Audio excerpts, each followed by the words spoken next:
Hi అండి. అందరికీ నమస్కారం. Welcome to my channel. ఈ వీడియోలో ఏపీ ప్రభుత్వ ఉద్యోగులకు మరియు పెన్షనర్లకు పెండింగ్ బిల్లులు జమ అయ్యే తాజా సమాచారం గురించి వీడియోలో తెలుసుకుందాము. వీడియో అయితే ఎక్కడే గాని స్కిప్ చేయకుండా ఎండ్ వరకు చూసేయండి. అప్పుడే ఇన్ఫర్మేషన్ పూర్తిగా అర్థమవుతుంది. అలాగే వీడియో చూస్తున్న ప్రతి ఒక్కరు వీడియోకి లైక్ చేయండి ఫ్రెండ్స్. ఈ వీడియోని తోటి ఉద్యోగ పెన్షనర్ మిత్రులతో అయితే షేర్ చేయండి. కొత్తగా మన ఛానల్ చూస్తున్నవారు ఇంకా ఎవరైనా సబ్స్క్రైబ్ చేసుకోకపోతే వెంటనే మన ఛానల్ అయితే సబ్స్క్రైబ్ చేసుకోండి. సబ్స్క్రైబ్ చేసుకోవడం వల్ల నేను చేసే ప్రతి ఒక్క వీడియో మీ వరకు రీచ్ అవుతుంది. ఇక ఆలస్యం చేయకుండా వివరాల్లోకైతే వెళ్ళిపోదాము. ఫ్రెండ్స్ ఇక విషయానికొచ్చినట్లయితే ప్రస్తుత కాలంలో ప్రభుత్వ ఉద్యోగులు మరియు ఉపాధ్యాయుల ఆర్థిక స్థితిగతులకు సంబంధించి కొన్ని అతి ముఖ్యమైన తాజా సమాచార విశేషాలను మనం ఇప్పుడు క్షుణ్ణంగా చర్చించుకుందాం. ముందుగా ఉమ్మడి పశ్చిమ గోదావరి జిల్లా పరిధిలోని ఉపాధ్యాయులకు సంబంధించి ప్రావిడెంట్ ఫండ్ పీఎఫ్ వివరాలను పరిశీలిస్తే చాలా కాలంగా పెండింగ్‌లో ఉన్న పీఎఫ్ రుణాలు మరియు ఫైనల్ పేమెంట్‌లకు సంబంధించి ఒక సానుకూలమైన అప్డేట్ అయితే వచ్చింది.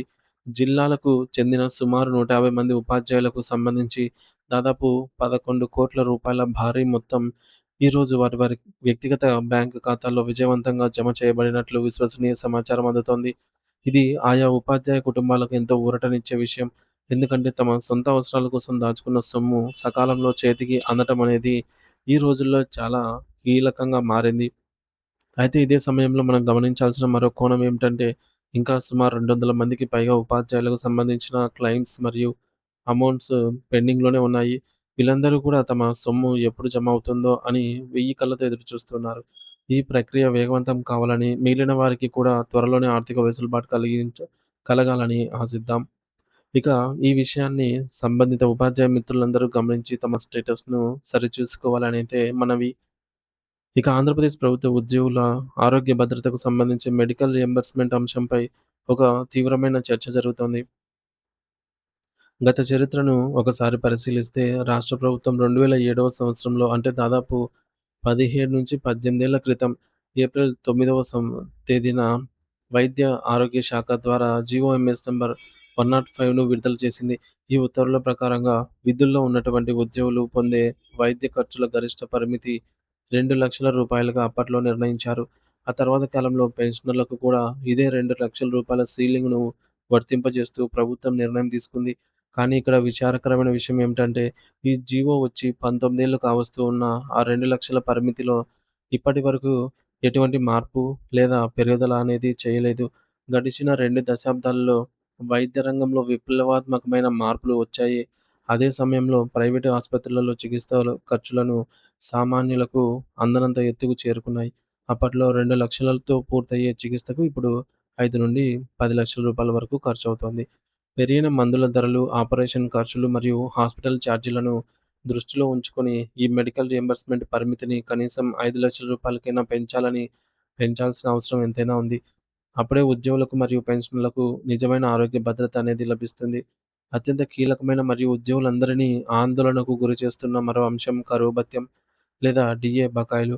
ప్రస్తుతం రాష్ట్ర ప్రభుత్వం ఉద్యోగులకు ప్రభుత్వం నుండి అందాల్సిన డీఏ పరిస్థితి చాలా దారుణంగా ఉంది.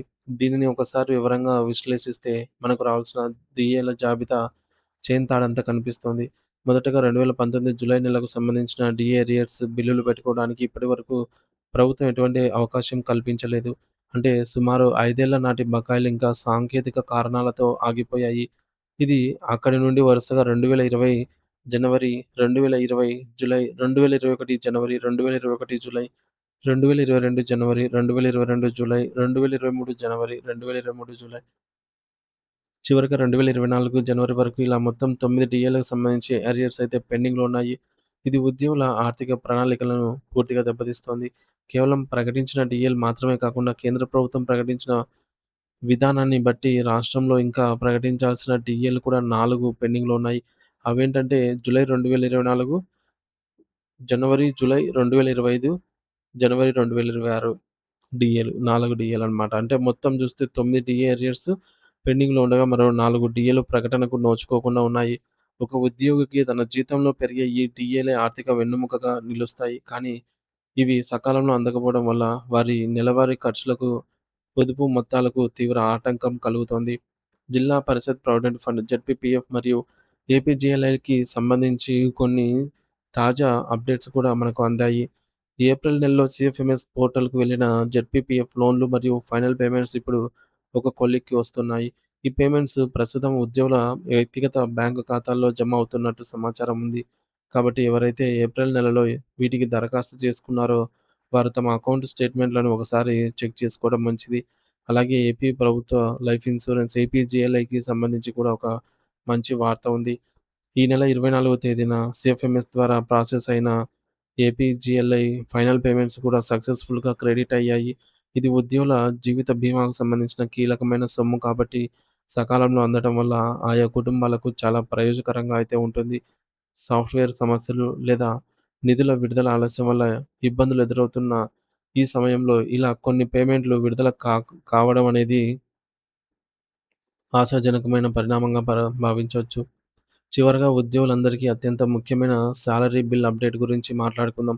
ప్రతి నెల జీతాల చెల్లింపు ప్రక్రియలో భాగంగా బిల్లులను సమర్పించడానికి గడువు ఉంటుంది. అయితే కొన్ని సాంకేతిక కారణాల వల్ల లేదా కార్యాలయాల పని ఒత్తిడి వల్ల బిల్లులు సమర్పించని వారి కోసం ప్రభుత్వం ఒక సానుకూల నిర్ణయం తీసుకుంది.